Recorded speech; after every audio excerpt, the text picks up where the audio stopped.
यदि एक लाइन में आपसे पूछा जाए कि आप इस धरती पर क्यों आए हो, यदि आप सबसे एक सवाल पूछा जाए कि आप सबके इस धरती में आने का उद्देश्य क्या है, आप इस धरती पर क्यों आए हो, तो बताओ क्यों आए हो? मैया इस धरती पे क्यों आई हो? मेरी माँ इस धरती पे हम क्यों आए हैं? ये सवाल सब लोगों का है और अपने अपने आप से ये सवाल पूछिएगा जरूर। आप क्यों आए हैं? क्या यहाँ किसी का खून बहाने आए हैं? क्या यहाँ किसी को गाली देने आए हैं? क्या यहाँ किसी की निंदा करने आए हैं? क्या यहाँ किसी को रुलाने आए हैं? नहीं, इस धरती पे हम लोग क्यों आए हैं? इसलिए आए हैं कि हमारे आने से हम किसी के काम आ सकें, किसी को खुशी दे सकें, किसी की जान बचा सकें, किसी को उसका लक्ष्य समझा सकें, किसी को उसका गंतव्य बता सकें, किसी को उसका रास्ता बता सकें, किसी के काम आ सकें। इसलिए हम इस धरती पे आए हैं। वरना कुत्ता तो था पहले से, बिल्ली, कुत्ता, चींटी, हाथी, सब जीव जंतु। अब देखो, इंसानों की आबादी, इंसान ज्यादा है कि चींटियां ज्यादा हैं? गिनती में अधिक आबादी किसकी है? उत्तर कौन ज्यादा है? इंसान ज्यादा है कि चींटियां ज्यादा हैं? बोलो, चींटियां ज्यादा हैं। अच्छा, इंसान ज्यादा है कि मछलियां ज्यादा हैं? बोलो। हाँ, इंसान ज्यादा है कि जीव जंतु ज्यादा है? इंसानों की आबादी से कई गुना अधिक अन्य जीवों की आबादी है। हाँ या ना? इसका मतलब है, जैसे आप कोई फैक्ट्री बनाते हो तो फैक्ट्री में किसी एक मैनेजर को बिठाते हो कि नहीं? मैनेजमेंट, क्योंकि आप तो कभी घर पे रहेंगे, कभी तो एक मैनेजर होगा जो आपकी फैक्ट्री का पूरा मैनेजमेंट संभालेगा। ऐसे ही 84 लाख योनियों में जितने जीव जंतु हैं, कितने पक्षी, कितने जंगली जीव, कितनी बकरी, कितनी गाय, कितनी भैंस, कितनी चींटी, कितने कुत्ते, कितनी बिल्ली, कितने सांप, कितने क्या क्या। तो भगवान ने आप लोगों को मैनेजर के रूप में धरती पे भेजा है कि जाओ सबके काम आना, सबको मैनेज करना, सबकी सेवा करना। लेकिन जिस मैनेजर को बिठाया वही बकरा काट काट के खा रहा है। जिसके कंधों पर रक्षा की जिम्मेदारी थी वही भक्षक हो गया। जिसके कंधों पे किसकी जिम्मेदारी है? रक्षा। इसलिए सनातन क्या कहता है? अहिंसा ही परमो धर्म। भाई, किसी स्वाद के लिए जीव को ना मारो। लेकिन जो रक्षक थे वही भक्षक हो गए। जिन पर सत्य बोलने की जिम्मेदारियां थी वही झूठ बोलने लग गए। कुत्ता तो बोल ही नहीं पाता, ना सच ना झूठ। बिल्ली तो बोल ही नहीं पाती, ना सच ना झूठ।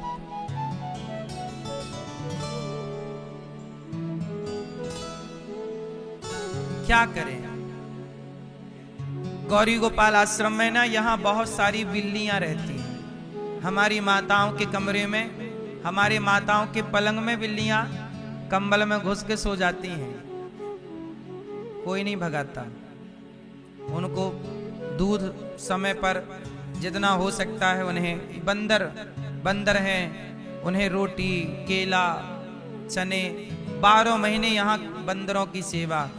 छोटी सी बिल्ली, यहाँ ढेर सारी बिल्लियां हैं चारों तरफ। अभी आप बैठे यहीं घूमती रहती हैं,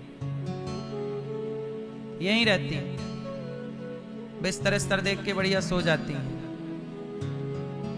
क्या बताएं, क्या करें? मारें उनको? आजकल लोग तो किसी भी जीव को देख के मारने लग जाते हैं, भगाने लग जाते हैं, भाग भाग भाग। नहीं, ईश्वर ने हमें इंसान बनाया है। वो बिल्ली बोल नहीं सकती, वो कुत्ता बोल नहीं सकता, वो गाय बोल नहीं सकती, लेकिन हम तो बोल सकते हैं। इसलिए हम हर जीव का पक्ष लेकर हम उसकी सेवा करने की जिम्मेदारी उठाएं। हम क्यों उसका खून बहाएं? वो बोल नहीं सकती इसलिए हम उसे मारें? क्योंकि वो बोल नहीं सकती। गाय बोल नहीं सकती इसलिए आप उसे काट दो, काट के खा जाओ, क्योंकि वो बोल नहीं सकती। हर जीव में आप समझदार हैं। कुत्ता सच नहीं बोल सकता, ना झूठ, वो बोल ही नहीं सकता। भाव भाव भाव एक आवाज है उसके पास, भाव भाव भाव भाव। बंदर की एक आवाज है, बिल्ली की एक ही आवाज है, म्याऊं म्याऊं, बस। उसे जो भी कहना हो इसी में कहती है। लेकिन आप कितने स्पष्ट बोलते हैं, लेकिन इतना अच्छा बोलने के बाद भी आप क्या बोलते हैं? झूठ। जबकि आपके कंधे पे सच बोलने की जिम्मेदारी है। लेकिन आप, स्वार्थ है ना साहब, हर व्यक्ति अपना देख रहा है।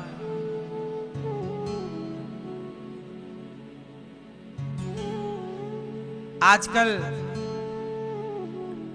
लोग जंगल जाते हैं, जंगल में जाल बिछा के पक्षी पकड़ के ले आते हैं और पक्षी बाजार में बेच देते हैं। और आप जैसे लोग, भले लोग, जाते हैं और 500 रुपया में, 1000 रुपया में वो पक्षी खरीद के ले आते हैं। फिर आप लोग बहुत होशियार होते हैं, आप कैंची उठाते हैं और पक्षी के पंख कुतर देते हैं, काट देते हैं। अब तो ये उड़ नहीं सकता। आपने तो बहुत अच्छा काम कर लिया, बहुत। किसी के पंख काट दिए कैंची से। अरे 1000 रुपया का पक्षी खरीदा है तुमने या 500 का? पहली बात तो इन पक्षी को कैद करने वालों पर भी रोक लगनी चाहिए। जाल डाल के ना पक्षी पकड़ लेते हैं और बाजारों में बेचते हैं। 500 रुपया के लिए तुमने उस पक्षी की आजादी छीन ली कि नहीं? बोलो हाँ। उसका सुख छीन लिया कि नहीं? इसलिए बेच दिया ना बाजार में, क्योंकि वो बोल नहीं सकता, अपनी बात रख नहीं सकता, वो कुछ कह नहीं सकता। संविधान बना है इंसानों के लिए। गाय के लिए कौन सा संविधान है? गाय के लिए तो काटने का लाइसेंस दे रही है सरकार। जी ले लाइसेंस ले लो और आप भी एक बूचड़ खाना लगा लो और काट काट के गाय बेचो, मांस। आप लोगों को भी बूचड़ खाना वगैरह लगाने का मन हो तो सरकार खूब लाइसेंस दे रही है। एक बूचड़ खाना आप भी, अच्छी इनकम है, खूब पैसा आता है। क्योंकि वो बोल नहीं सकती ना, ना अपना, ना उसके लिए कोई संविधान है, ना उसके लिए कोई कोर्ट है, ना उसके लिए कोई कचहरी है, ना उसकी कोई सुनवाई है। क्यों? क्योंकि उसकी कोई सुनवाई नहीं है। ये देश केवल इंसानों का है, यहां गाय नहीं रह सकती, क्योंकि गाय बोलती नहीं है ना। ये देश केवल इंसानों का है, इंसान रहेंगे यहाँ। यहाँ पक्षी उड़ नहीं सकते, उड़ेंगे जाल डाल के पकड़ लिया जाएगा, 1500 में बेच दिया जाएगा और बाद में उसके पंख काट दिए जाएंगे। एक बात बताओ, क्या ये अत्याचार प्रकृति पर, जीव पर नहीं हो रहा है? उत्तर दो मेरी मां। क्या ये अत्याचार सही है? इसलिए भगवान ने आपको इंसान बनाया है। जा बेटा, तू सेवा करना, तू बोल सकता है, तू पुकार समझना सबकी, सबकी सेवा कर। इसलिए दास अनिरुद्ध, मैं जितना कर सकता हूं करता हूं। गौरी गोपाल आश्रम में गाय रहती हैं, 400 गाय, 125 नंदी। मैं मर के जब ईश्वर के घर जाऊंगा तो मैं, भगवान पूछेंगे अनिरुद्धाचार्य क्या करके आए हो? मैं कहूंगा कि मैं किसी बूचड़ खाने को लाइसेंस देकर नहीं, गाय की सेवा करके आया हूं। मैं लाइसेंस बांट के नहीं आया कि तुम गाय काटो। गाय की सेवा, गौ माता की सेवा, 400 से अधिक गौ माता गौरी गोपाल आश्रम में। ये गाय जो मिल जाए कसाईयों को तो काट डालते हैं। आप लोगों से मैं यही प्रार्थना करता हूं कि इन गायों की सेवा में आप भी सहभागी बनिएगा, साथ जरूर दीजिएगा, चारा का, भूसा का। अब जीवन में भगवान इस शरीर दिए हैं तो हम कर रहे हैं वही काम जिसके लिए आए हैं। वृद्ध माँ यहाँ रहती हैं, 300 सेवा करते हैं। अपने बच्चे सेवा करते तो क्यों यहाँ रहती वो माएं? आजकल तो लोग अपने औलाद धोखा दे रही है। मैं सवाल फिर करूंगा कि मनुष्य क्यों बने हो भाई?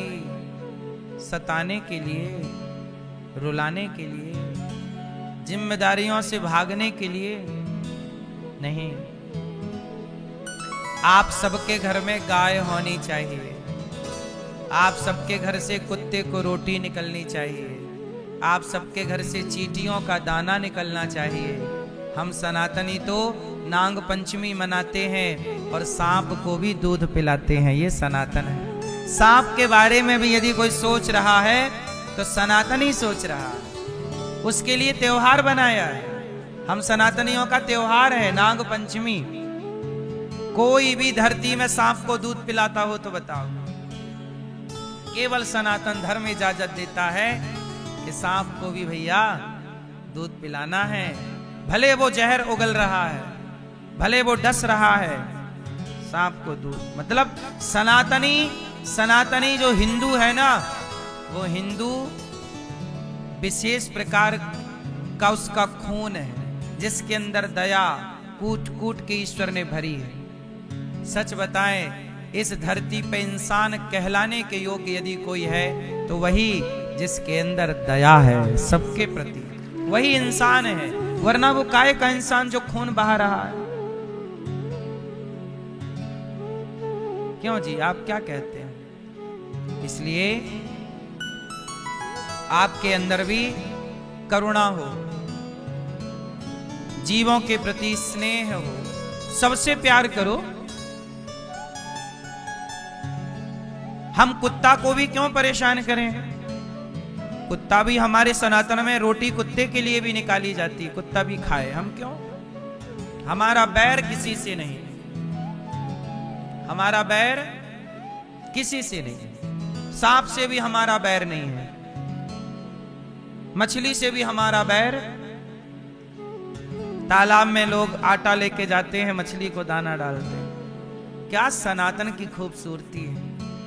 हम कैसे सनातनी हैं, अकेले रोटी नहीं खाते, कुत्ते को भी खिला के, गाय को भी खिला के, चींटी को भी खिला के, मछली को भी खिला के, अतिथि को भी खिला के, साधु को दे के, कौआ को भी दे के, चिड़िया को भी दे के खाते हैं। धन्य हैं हम लोग।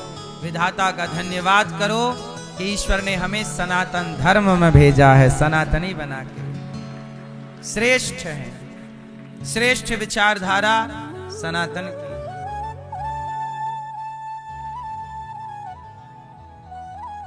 कल आप लोगों ने सुना कि भगवान श्री कृष्ण प्रकट हुए और भगवान ने भी, देखो भगवान कृष्ण क्या करते हैं? गाय की सेवा। क्या करते हैं? भगवान कृष्ण का नाम है गोपाल। क्या नाम है? गोपाल। जो गौ माता का पालन करें उन्हें गोपाल कहते हैं। आप सब लोग कृष्ण की पूजा करते हो, पर सच बताओ कृष्ण किनकी पूजा करते हैं? स्वयं कृष्ण गाय की पूजा करते हैं। बोलो हाँ। नंद बाबा के यहां गाय की ना पूजा होती है। कृष्ण की पूजा हम करते हैं, हम सब कृष्ण की पूजा करते हैं, पर श्री कृष्ण गाय की पूजा करते हैं। भगवान कृष्ण का गायों से कितना प्यार है। आप सनातनी, कृष्ण की पूजा करने वाले सनातनी, कृष्ण जिस गाय से प्यार करते थे, आज वो गाय कट रही है। क्या ये धर्म है? कृष्ण के मंदिर में गाय जरूर होती है, छोटी सी, चित्र ही रह गया है आजकल। हमारे सनातन में जब यज्ञ होता है स्वाहा स्वाहा, तो उस स्वाहा में जो घी लगता है वो घी भैंस का लगता है, बकरी का लगता है कि गाय का? बिना गाय के घी के यज्ञ पूरा नहीं होता। आजकल आप लोग स्वाहा करने के लिए ना बाजार का घी लाते हो, बाजार का घी थोड़ी हवन में लगता है। अब आप लोग होशियार हो गए हैं तो हम क्या करें?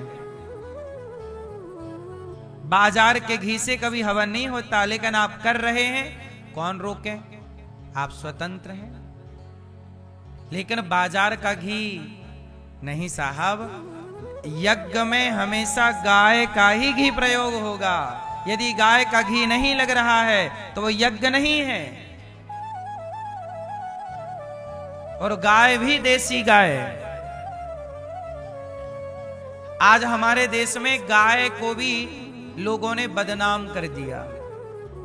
बोलो हाँ, कैसे बदनाम किया? जर्सी नाम की एक नस्ल भारत में है। कौन सी नस्ल? जोर से।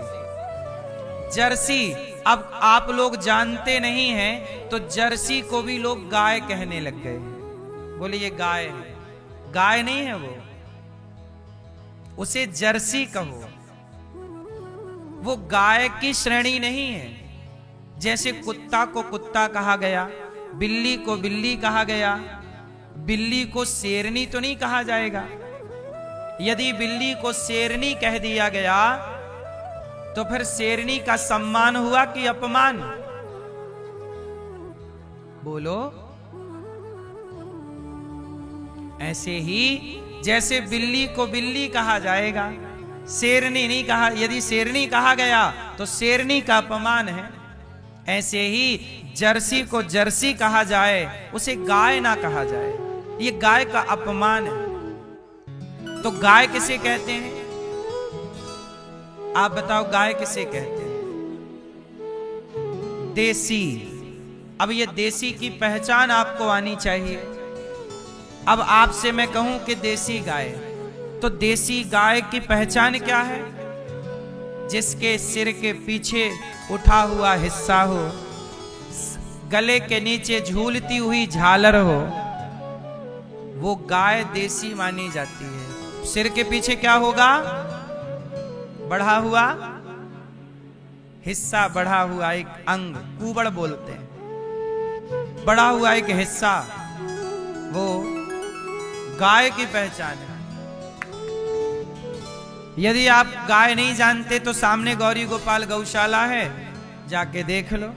सारी गाय, ये देखो, ये गाय देखो, सिर के पीछे ऊपर की ओर बढ़ा हुआ हिस्सा है, टीवी पे देखो, और नीचे लटकती हुई झालर है गले के नीचे। और देसी गाय की नाभि भी बड़ी होती है। नाभि मतलब थन के पास ना उसकी नाभि थोड़ी लटकती होती है। और जर्सी की सपाट होती है, ऊपर भी सपाट होता है, गले भी सपाट होता है।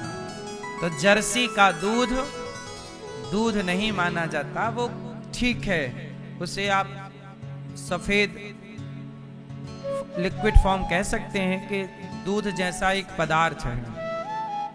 जो वास्तविक में दूध का गुण है वो देसी गाय के दूध में गुण है। जर्सी गाय के दूध में गुण वो गुण नहीं है जो देसी गाय का। लेकिन लोगों को जानकारी नहीं है, तो अब तो सब 22 पसेरी है।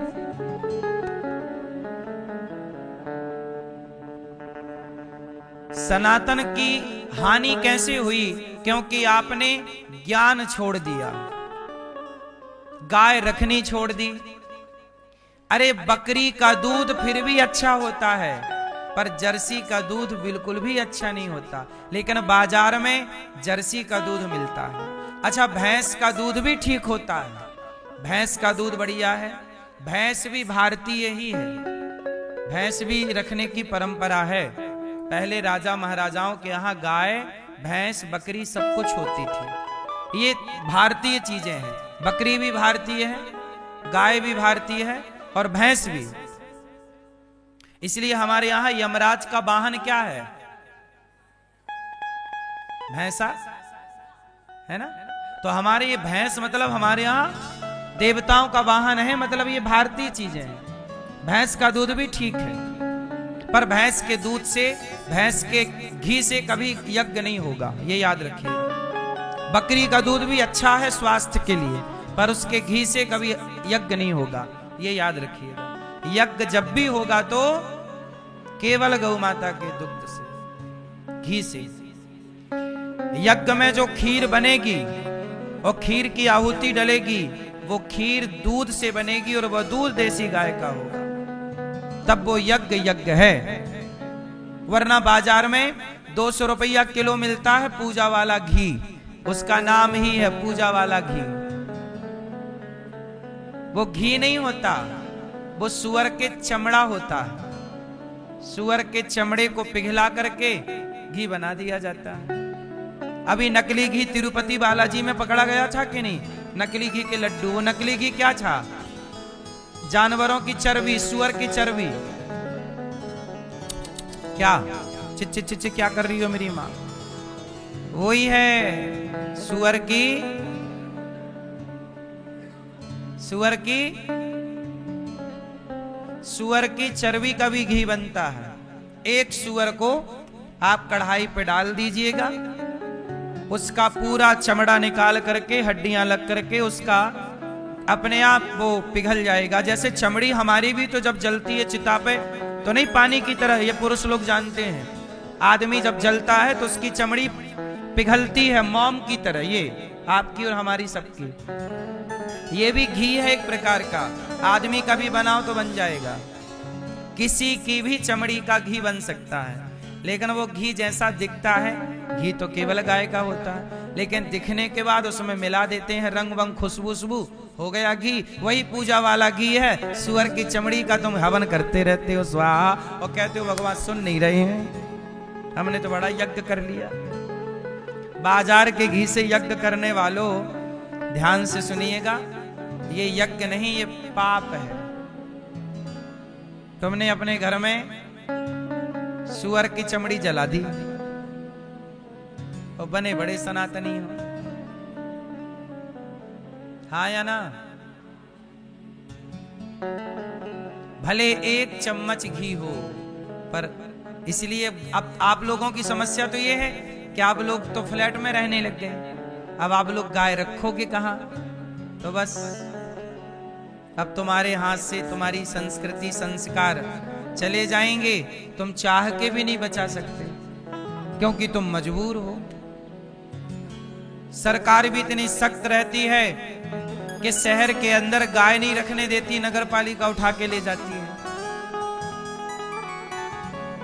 नगर पालिका गाय नहीं रखने देती, बोले बदबू आ रही है,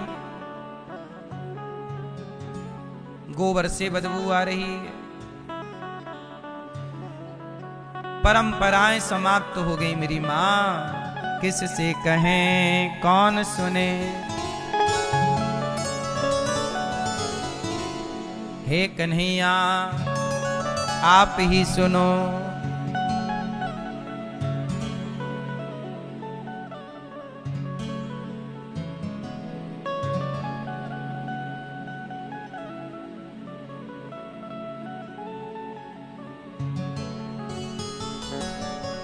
आप ही आके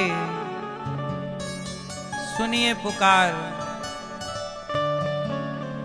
कौन सुनेगा। आजा कलयुग में लेके अवतार ओ गोविंद,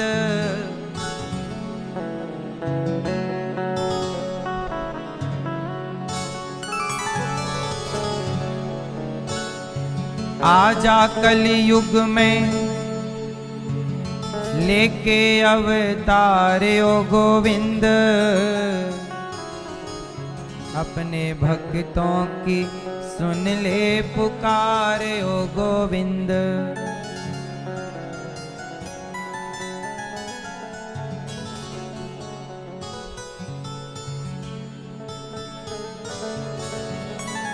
आजा कलयुग में लेके अवतार ओ गोविंद, अपने भक्तों की सुन ले पुकार ओ गोविंद। यमुना का पानी तो से करता सवाल है, तेरे बिन देख जरा कैसा बुरा हाल है। यमुना का पानी तो से करता सवाल है, तेरे बिना देख जरा कैसा बुरा हाल है। काहे तूने तोड़ लिया प्यार ओ गोविंद। आज यमुना जी की हालत देख लो, ना पानी पीते बनता है ना नहाते बनता है, इतना गंदा। काहे तूने तोड़ लिया प्यार ओ गोविंद, आजा कलयुग में लेके अवतार ओ गोविंद। निकला है सवा मन सोना जिस कोख से, गाय बेचारी मारे चारे बिना भूख से। निकला है सवा मन सोना जिस कोख से, गाय बेचारी मरे चारे बिना भूख से। गैया को दिया दुत्कार ओ गोविंद।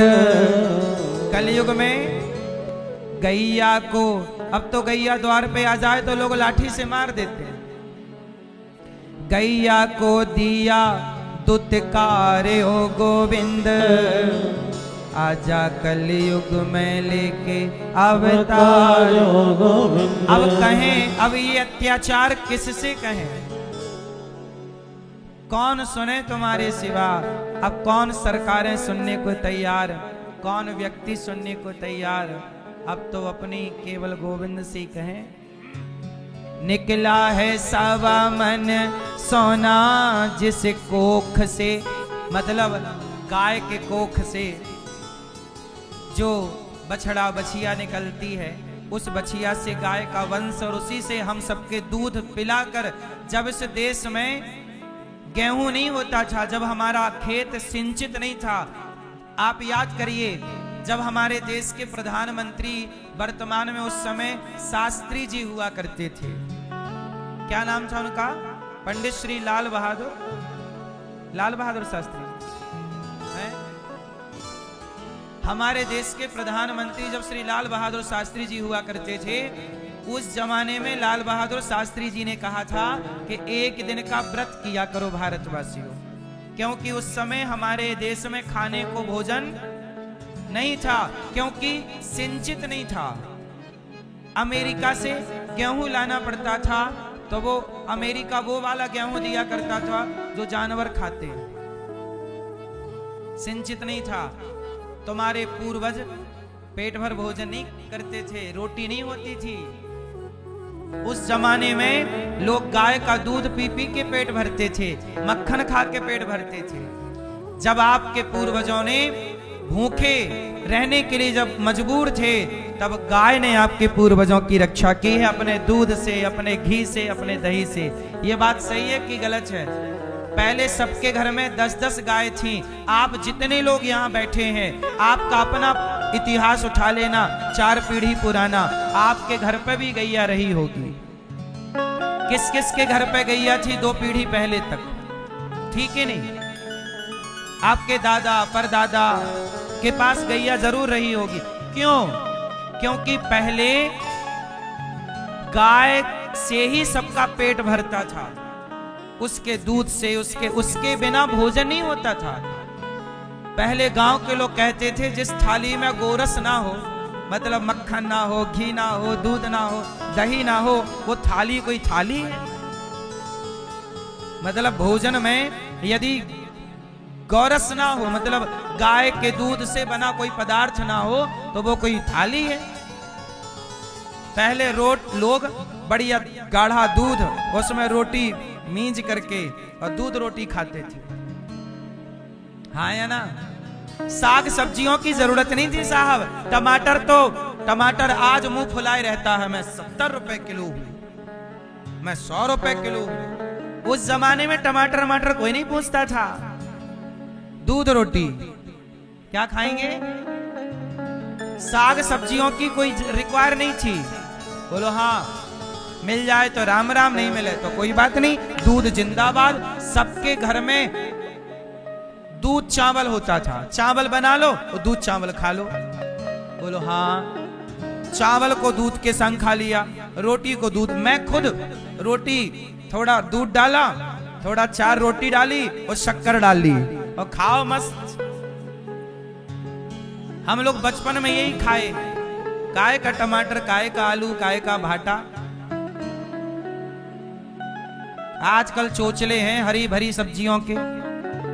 आजकल हरा भरा खा के भी लोग बीमार हैं, और पहले दूध रोटी खा के स्वस्थ रहा करते थे। और आजकल डॉक्टर लोग इंग्लिश का 3 बता रहे हैं कि ये खाओ तो ये और ये खाओ तो वो, जबकि शुद्ध खान पान यही था इस देश का। बोलो हाँ। निकला है सावा मन सोना जिस कोख से। आज की स्थिति देखो, गाय बेचारी मरे चारा और भूख से। आज चारा नहीं मिल रहा है गाय को। क्यों? क्योंकि किसान हो गया है होशियार। अब वो गेहूं की फसल काटता है, गेहूं ले आता है घर पे और हार्वेस्टर से कटवा लेता है। तो जो गेहूं का डंठल होता है, लंबा ऊपर की बाली होती है गेहूं की, तो बाली का तो गेहूं निकाल के किसान ले आया, और जो डंठल है उस पे किसान लगा देता है आग, और वो गेहूं का डंठल ही गाय का चारा है। वो गेहूं का डंठल क्या है? गाय का, गाय का वास्तविक जो भूसा है, आहार है, वो गेहूं का डंठल ही है। बोलो हाँ। लेकिन अब किसान भी आग लगाने लग गया। हम सभी किसानों से हाथ जोड़ते हैं कि गेहूं का डंठल जो है आग ना लगाया करो साहब, वो गाय का भोजन है। तुम उसका भूसा करवा लो। एक मशीन आ गई है, ट्रैक्टर ले जाके ना वो भूसा कर देता है, निकाल उसको पीस के भूसा बना देता है। उसे आप बेच दो। आप मुझे ही बेच दिया करो भूसा, जितना मेरी क्षमता होगी मैं ही खरीद लिया करूंगा। क्योंकि हमें तो साल भर के लिए भूसा चाहिए ना, गायों के लिए।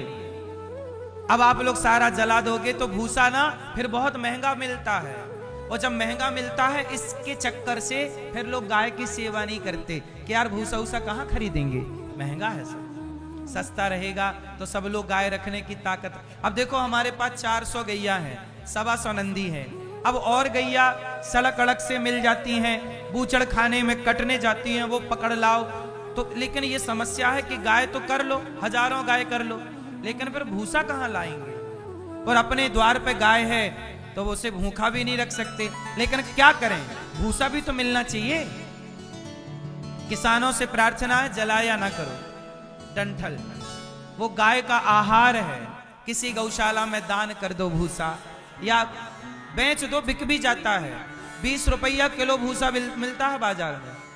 कितने रुपया किलो? अभी लगभग भूसे का रेट 20 रुपए से ज्यादा का है। 20-22 रुपए किलो भूसा, सोचिए। और रोज गाय को 3 किलो 4 किलो भूसा चाहिए। क्यों जी? सही है। इसलिए आप लोगों से मैं कहता हूं, थोड़ा भूसे का दान किया करो, थोड़ा गौ माता के बारे में सोचा करो। निकला है सावा मन सोना जिस कोख से, गाय बेचारी मरे चारे बिना भूख से। गैया को दिया दुत्कार ओ गोविंद, गैया को दिया दुत्कार ओ गोविंद। आजा कलयुग में लेके अवतार ओ गोविंद। घर घर में माखन की जगह शराब है, कलयुग की गोपियां तो बहुत ही खराब है। घर घर में माखन की जगह शराब है, घर घर में माखन की। जिस घर में माखन था अब वहां क्या हो गया? माखन खत्म। शराब का अड्डा।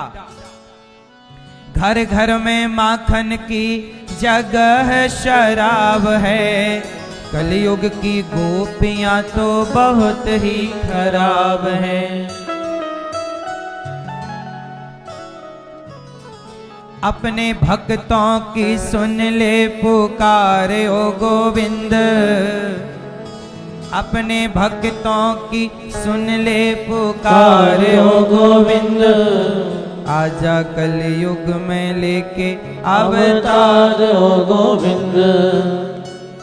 अब किसी द्रौपदी की बचती ना लाज रे, बिगड़ा जमाना भय उल्टे ही काज रे। अब किसी द्रौपदी की बचती ना लाज रे, बिगड़ा जमाना भय उल्टे ही काज रे। कंसों की बनी सरकार ओ गोविंद,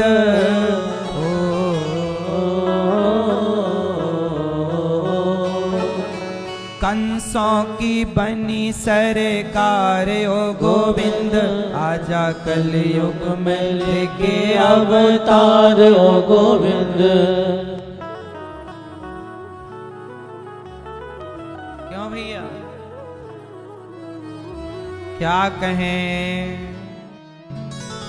किसको कहें अपना कष्ट, अपना दर्द। भगवान कृष्ण प्रकट हुए, किसके लिए प्रकट हुए? रामचरितमानस पढ़ो। विप्रधेनुसुर संतहित, गाय के लिए भगवान का अवतार हुआ। लिखा है विप्रधेनुसुर संतहित लीन मनुज अवतार।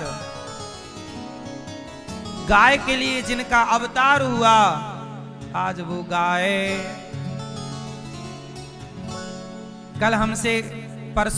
कल हमने बताया भी आपको कि गाय सड़कों में बीमार पड़ी रहती है, एम्बुलेंस की जरूरत है।